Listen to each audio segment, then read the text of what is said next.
BJP ಮುಖಂಡ ಯೋಗೇಶ್ ಗೌಡ ಕೊಲೆ ಪ್ರಕರಣಕ್ಕೆ ಸಂಬಂಧಪಟ್ಟಂತೆ ಶಾಸಕ ವಿನಯ್ ಕುಲಕರ್ಣಿ ಸಿಬಿಐ ವಶಕ್ಕೆ.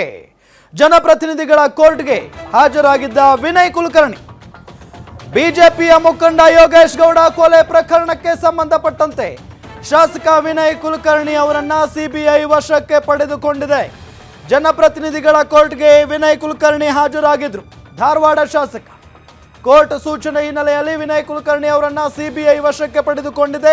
ವಿಚಾರಣೆ ಮುಗಿದ ಬಳಿಕ ಪರಪ್ಪನ ಅಗ್ರಹಾರಕ್ಕೆ ಶಿಫ್ಟ್ ಮಾಡಲಾಗುತ್ತೆ. ಇತ್ತೀಚೆಗೆ ಜಾಮೀನು ರದ್ದುಪಡಿಸಿತ್ತು ಸುಪ್ರೀಂ ಕೋರ್ಟ್. ವಾರದ ಒಳಗೆ ಕೋರ್ಟ್ಗೆ ಹಾಜರಾಗುವಂತೆ ಸೂಚನೆಯನ್ನ ಕೂಡ ನೀಡಲಾಗಿತ್ತು.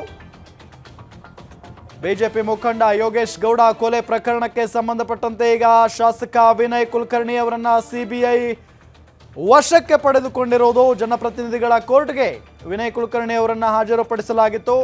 ಕೋರ್ಟ್ ಸೂಚನೆ ಹಿನ್ನೆಲೆಯಲ್ಲಿ ಈಗ ವಿನಯ್ ಕುಲಕರ್ಣಿ ಅವರನ್ನ ಸಿಬಿಐ ವಶಕ್ಕೆ ಪಡೆದುಕೊಂಡಿದೆ. ವಿಚಾರಣೆ ಮುಗಿದ ಬಳಿಕ ಪರಪ್ಪನ ಅಗ್ರಹಾರಕ್ಕೆ ಶಿಫ್ಟ್ ಮಾಡಲಾಗುತ್ತೆ.